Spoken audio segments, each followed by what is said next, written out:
Hey, pasta there, Pedro. Bats. They are sick. I cannot hit curveball.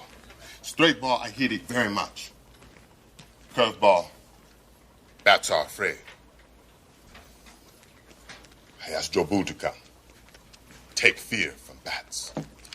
I offered him cigar and rum. He will come. You know, you might think about taking Jesus Christ as your savior instead of fooling around with all this stuff. Shit, Harris. Jesus. I like him very much. But he no help with curveball. You trying to say Jesus Christ can't hit a curveball? Okay, Harris, let's not start a holy war here. Wouldn't leave a rum sitting around out here with this group. It's very bad to steal Jobu's rum.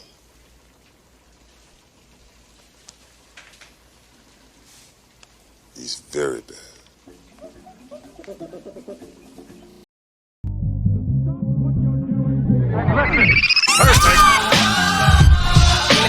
Maybach music. Welcome back to another Everyman Movie Critic, where we bring the love of movies back to you. So this week we're going to talk about, and now that it's baseball season, we're going to do an old school review for Major League, starring Tom Berenger, Charlie Sheen, and Wesley Snipes. 1980s classic. Yep. And we just watched it just to refresh our memory for it, and still holds up to this day. Definitely does. It's about the Cleveland, now for you who have never seen it before, it's about the Cleveland Indians and how their new owner wants them to lose so badly that she can move the team to Miami. Oh, because there's never been a team in Miami at that point. Not back then. That is true. So after she wants them to lose so badly, she thinks that she can just take things away from their team, like give them a crappy airplane at first. She could then changes that to giving them a crappy old bus that breaks down. And you were saying that you probably felt safer on that crappy bus than on their twin jet. And that plane, yeah. It had like the twin propellers on the front. Yep. So that was pretty cool. Now I also noticed, like, one thing I note about this, Charlie Sheen and Tom Berenger worked the year before this together in Platoon, which is an Academy Award-winning movie. And I just thought it was neat that they played enemies in that, and in this one they're best friends. And then, of course, I don't know if you ever saw Major League 2, but they replaced Wesley Snipes with Omar Epps, but we'll do that review another time. It also stars Corbin Burton from one of those law shows back then. L.A. Law. L.A. Law, that's what it was. Bob Uecker, who was on Mr. Belvedere. And I think he really was a sportscaster, Bob Uecker. Yeah, he was a sportscaster. He was also a catcher. He played a very few, maybe I think 4 or 5 seasons, and he wasn't very good. He batted about .214 for the career batting average. And then we also have Renee Russo in there. She's from like Outbreak and some other movies from back in the 80s and 90s. Not really. She was in the Lethal Weapon movies, 2 of them. She was Riggs' girlfriend in the last 2. Some of the interesting things that I remember from that movie, like they called him Wild Thing and they played that song.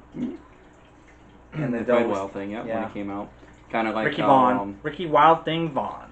Kind of like how Mariano Rivera had Enter Sandman come out when he came out before he retired. Yep. Yeah, you were mentioning that. I don't remember that happening, but I saw it live. I saw him pitch. Oh, you went to a Yankees game? Yeah. We are from New York, in case you were wondering. Willie Mays Hayes was played by Wesley Snipes, and I think he had some of the best parts in that movie. Where right at the beginning he thought he was cut because he was never invited to their training camp, and the security guards kind of picked up his bed and moved it outside, and then they did this scene where they're all running, and then he comes up from behind the 2 guys running for a speed test, and he has nothing but his pajamas on. He's hauling ass and blow right by everybody and like, get that guy a uniform. And then who could also forget Pedro Serrano, the Cuban Crusher, played by Dennis Haysbert, who was also better known for like 24 and his Allstate commercials nowadays. The Cuban Crusher, and he was always into Jobu, the voodoo guy. Jobu, yeah. And what's the famous line? Which one? It is very bad to steal Jobo's rum. It is very bad. That And one. then Harris took it. No, of course.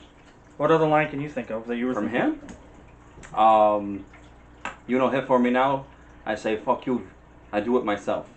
I say fuck you, Jobo. I do it myself. You Yep. had that one, and you had hats for bats. Oh, what about? I'm not him, but the other one was like when Tom Berenger called a shot before when they first got to the stadium, and Mm-hmm. he was like, pop, and then he was like, "Is that a slider?" Mm. And then he's like, "Yeah, that one's gone," and they both were like, That was Willie Mays Hayes and "Yeah, Ricky Yep. Vaughn and Willie Willie Mays Mays Hayes Hayes and making fun Ricky of him." Vaughn. Yep. Of course, now you got to remember things that I noticed about the movie. In the very beginning, Randy Newman sings a course. song. He did everything. If it was a He's been in soundtrack so back many in the things. '80s, he had to have something to do with it. Well, there's a lot of movies that he didn't, but yeah, you are right. He's done so many movies. Toy especially all the Stories Toy mostly, Stories. yeah. Yep. That's what I was going to say. All You the got Toy a friend in Stories. me.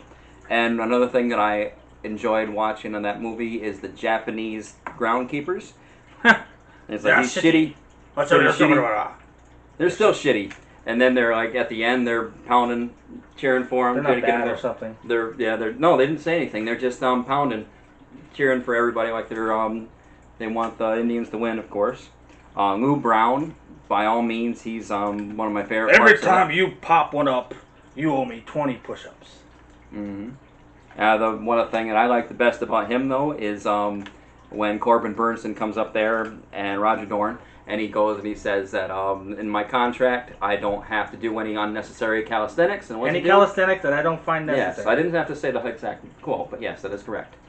And he just pisses on him. That's the. He's that was the like, part. "What do you think Mhm. of that?" And then he puts it down on the ground, And pisses on it. Yep. whips it out, and boom. That is in there. No, I did enjoy Willie Mays Hayes sprinting through when he in his pajamas and beating them when he got this there. I also enjoyed him catching the ball Willie Mays style and being told it's a nice Don't catch, ever fucking do but it don't again. do it again. And then I like it when Ricky was in the restaurant. He's got like the cut off leather jacket and the jeans and the hair and everything, and he's got the tie, and he's like, look like a banker in this, and he's like, sorry, Rick, them are the house rules. Yep. He looks like a banker because he's got a. Sorry, I just thought that was really hilarious. No, that is very good. I mean, the big things about Ricky Vaughn is March 1st. He didn't know if he was going to be able to make it by then, but of course he did. Then one of the most quotable from Jake Taylor to Ricky Vaughn. This guy's the out you've been waiting for your whole life. Yeah, but that didn't really make too much of a difference in my opinion for me. But What I about the did follow-up enjoy line, that. though? I did enjoy that he was that he had slept with Dorn's wife Roger and didn't Dorn's realize wife, it. yeah. Um, And if you guys haven't seen this movie by now and we're spoiling it, oh well. Yeah. Go check it out. It's actually a really good movie if you haven't seen it, if you're not too... But this is a good time of year now that, I mean, baseball is about to start coming. They are going to start releasing some, they said, fanless games. yeah, they might do that. They're No, that's what officially is going to be in New York. They're going to open up Yankee and Met Stadium, but no fans yet. At least it'll be televised, but I don't want to digress too much because we're talking about this awesome movie. But what I was saying is the follow-up line after